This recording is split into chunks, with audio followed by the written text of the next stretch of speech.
میرے ایک بہت پیارے دوست تھے رشید خان، کیم کے قریب میں ایک بستی میں رہتے تھے۔ عید سے 3 دن پہلے ان کا انتقال ہوا۔ بہت پیارے آدمی تھے، تاجر تھے، زمینیں لیتے تھے، کنسٹرکشن کرتے تھے، بیچتے تھے، زمین کے ٹکڑے خریدتے تھے، بیچتے تھے۔ اللہ پاک نے دین کے راستے میں خرچ کرنے کا ان کو ایک عجیب ملکہ عطا فرمایا تھا۔ انتقال کے بعد میں کچھ علماء کے درمیان بیٹھ کر ان کے محاسن ذکر کر رہا تھا، ان کے اندر یہ خوبی تھی، یہ خوبی تھی۔ تو اسی مجلس میں ایک عالم بیٹھے تھے، انہوں نے کہا کہ مولانا میں ان کی بستی میں ایک مکتب پڑھانے کے لیے جایا کرتا تھا، تو مکتب کی ذمہ داری تو ان سے متعلق نہیں تھی، لیکن ان کو پتہ چلا یہ ہمارے بچوں کو ہماری بستی میں پڑھانے کے لیے آتے ہیں، ہر مہینے 2000 روپے مجھے ہدیہ دیا کرتے تھے۔ اور ایک مرتبہ مجھ سے یہ کہا کہ مولانا آپ لوگوں کی تنخواہیں بہت محدود ہوتی ہیں، اچانک کئی مرتبہ کوئی ضرورت پیش آ جاتی ہے، ہاری بیماری ہوتی ہے، تو اگر اللہ نہ کرے کوئی ایسی بات پیش آئے تو پریشان مت ہونا، میرے آفس پہ آ کے لے کے جانا، پیسے لے کے جانا، اور اگر میں کسی میٹنگ میں ہوں تو یہ دیکھ کر کے میں مصروف ہوں، ایسی چلے مت جانا، میٹنگ میں آ جانا، اور یوں مت کہنا کہ مجھے پیسے چاہیے، بلکہ یوں کہنا رشید خان آپ کے پاس جو میرے پیسے رکھے ہوئے ہیں اس میں سے 4000 کی مجھے ضرورت ہے، آپ کے پاس جو میرے پیسے رکھے ہوئے ہیں اس میں سے 4000 کی مجھے ضرورت ہے، تاکہ کوئی یہ نہ سمجھے کہ مولانا بھیک مانگنے کے لیے آئے، اور آپ کی قسمت کے تو میرے پاس رکھے ہوں گے نا، تبھی تو آپ آئیں گے میرے پاس۔ اللہ اکبر کبیرہ، کتنی بڑی فہم۔ بچپن میں جس بستی میں ہماری آنکھیں کھلی، وطن میرٹھ میں، قریب میں ایک گاؤں تھا سردھنا، آج بھی ہے، ہماری بستی سے وہاں بس چلا کرتی تھی، اور 30 پیسے ٹکٹ تھا آدھا، اور 60 پیسے فل ٹکٹ تھا۔ ایک بس کے جو کنڈکٹر تھے وسیع الرحمان ان کا نام تھا، کسی نے گولی مار کے شہید کر دیا تھا، اللہ تعالیٰ ان کو جنت نصیب فرمائے، بلند درجات فرمائے۔ ایسے پیارے آدمی تھے کہ کنڈکٹر ہونے کی حیثیت سے ٹکٹ لیتے تھے، ہر ایک کی سیٹ کے پاس جاتے اور کہتے بھائی صاحب، بہن جی، ٹکٹ، بڑے ادب کے ساتھ۔ اور کوئی عالم طالب علم ہوتا، مثال کے طور پہ 50 پیسے ان کو دینے ہوتے اور 2 روپے ان کو دیتے، تو وہ 2 روپے لے لیتے، 2 روپے لے لیتے، اور 4 اٹھنی ان کو واپس کر دیتے، پیسے نہیں لیتے تھے، تاکہ دیکھنے والوں کو یہ لگے کہ ان سے بھی لیا ہے، لیکن ان کو محسوس ہو جائے کہ نہیں لیا، اس لیے کہ اگر نہیں لیں گے، منع کریں گے، تو ہو سکتا ہے دوسرا کہے بھائی ہم ان کے اندر کون سے سرخاب کے پر لگے ہیں کہ ان سے آپ ٹکٹ نہیں لے رہے اور ہم سے مانگ رہے ہیں۔ اس طرح سے وہ عزت کا پردہ بھی رکھتے تھے اپنا، اور دوسرے کی بھی عزت سنبھالتے تھے۔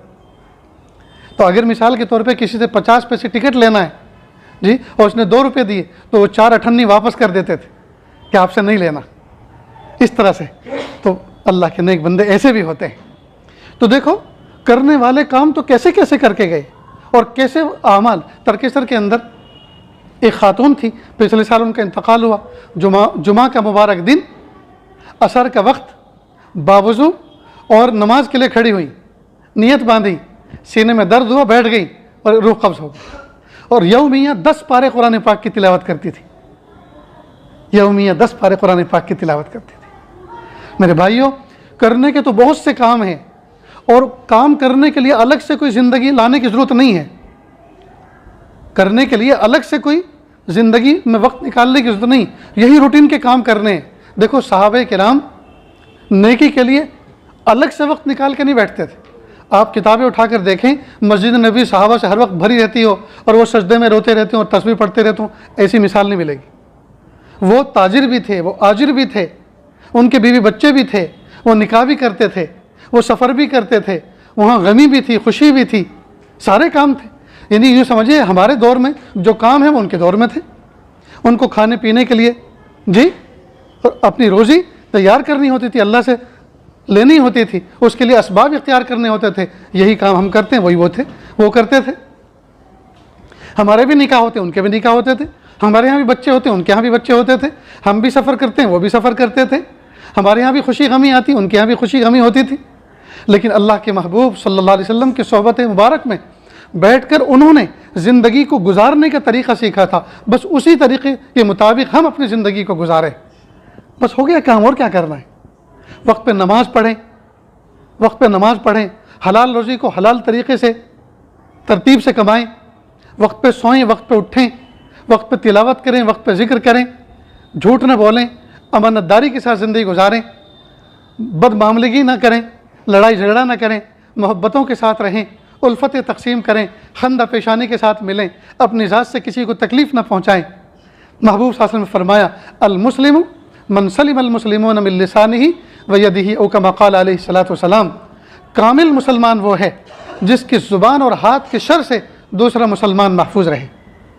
المسلم من سلم المسلمون من لسانہ ویدہ، کامل مسلمان وہ ہے جس کی زبان اور ہاتھ کے شر سے دوسرا مسلمان محفوظ رہے۔ کیا مطلب؟ کوئی کسی کو تماچا نہ مارے، کوئی کسی کو کوہنی نہ مارے، بس یہ دو ہی ہاتھ کے اندر یہی دو ہی حصے ہیں جس سے تکلیف پہنچتی ہے۔ کوئی کسی کو لات مارے تو اس سے تکلیف نہیں پہنچتی، تو پھر لات کا تذکرہ کیوں نہیں کیا؟ نہیں، بس دو عضو ذکر کرنے کے بعد گویا اس میں احاطہ کر لیا کہ ساری کی ساری تکلیفیں اس میں جمع ہو چکی۔ ہاتھ سے تکلیف نہ پہنچائیں، تکلیف کی جتنی قسمیں ہو سکتی ہیں اس میں آ گئی۔ واٹس ایپ پر کوئی میسج لکھ کر آپ وائرل کریں کسی کے بارے میں، یہ بھی کسی مومن کو تکلیف پہنچانا ہے۔ جی، بائک کو اس طرح سے پارک کرنا کہ دوسرے لوگوں کو گزرنے میں تکلیف آئے، یہ بھی مومن کو تکلیف پہنچانا، یہ بھی حرام ہے۔ اپنی گاڑی آپ پڑوسی کے دروازے کے سامنے کھڑی کریں، اس سے دکان کے سامنے کھڑی کریں، اس کا تکلیف پہنچائیں، یہ بھی ایذاء مسلم میں داخل ہے۔ ٹوائلٹ یوز کرنے کے لیے آپ گئے، پبلک ٹوائلٹ جیسے مسجدوں میں، مدارس میں، خانقاہوں میں یا ریلوے اسٹیشنوں پر ہوتی ہیں پبلک ٹوائلٹ، اس کو استعمال کیا، آپ پیشاب کر کے آئے اور پانی اتنا نہیں بہایا کہ وہ پیشاب آگے روانہ ہو جائے، بیڈ اسمیل آ رہی ہے، آپ کے بعد جو اندر جائے گا اس کو تکلیف پہنچے گی، اور یہ تکلیف حرام ہے۔ آپ نے نجاست اور گندگی کو بہایا لیکن اس طرح سے نہیں بہایا جیسے بہانا چاہیے، اس کے اثرات اس کی شیٹ پہ باقی ہیں، وہ نجاست وہیں پڑی ہوئی، آگے روانہ نہیں ہوئی۔ اتنا پانی آپ کو ڈالنا تھا کہ اس کی بدبو بھی زائل ہو جائے اور اس کا وجود بھی آگے بہہ جائے۔ اب یہ ایذاء مسلم میں داخل ہے، لیکن ہم اس کو ایذا نہیں سمجھتے۔ بیجا ہارن بجانا، پتہ ہے آگے والی گاڑی بے وجہ نہیں کھڑی، اس کے آگے بھی کوئی گاڑی کھڑی ہے اور اس کے آگے ریڈ لائٹ ہے، اب آپ ہارن بجا رہے ہیں، یہ ایذا میں داخل ہے، یہ ایذا میں داخل ہے۔ غرض ہم مسجد میں داخل ہو رہے ہیں اور چپل ہم اس طرح سے نکال رہے ہیں، چپل اس طرح سے نکال رہے ہیں کہ دوسرے کی چپلوں کے اوپر ہمارے تلوے، چپل کے نیچے کا حصہ لگا ہوا ہے، تو کیا ہماری چپل اتنی قیمتی ہے اور دوسرے والی چپل اتنی گھٹیا ہے کہ اس کے اوپر آپ چپل رکھ لیں؟ کیا پتہ وہ کسی اللہ کے ولی کی چپل ہو اور ہم اپنی چپلوں سے اس کی توہین کر رہے ہوں، اور جب وہ پہن کے چلے گا اور دیکھے گا میرے اوپر کسی نے اس طرح چپلوں پہ ایسی چپل رکھی تھی، اس کو احساس ہوگا، طبیعت پہ تکلیف ہوگی، پتہ نہیں ناپاک ذرات کتنے تھے جو اوپر گرے، میرے اب پیر خراب ہوں گے۔ یہ حرام کا اعلیٰ فرد ہے۔ اس لیے دوستو اس بات کی کوشش کریں کہ ہمارے وجود سے، ہمارے قلم سے، ہمارے قدم سے، ہمارے کسی عمل سے کسی کو تکلیف نہ پہنچے۔ جی، تو کریں گے نا ان باتوں پر عمل انشاءاللہ۔ اللہ ہم سب کو کہنے سننے سے زیادہ عمل کی توفیق عطا فرمائے۔ وآخر دعوانا ان الحمد للہ رب العالمین۔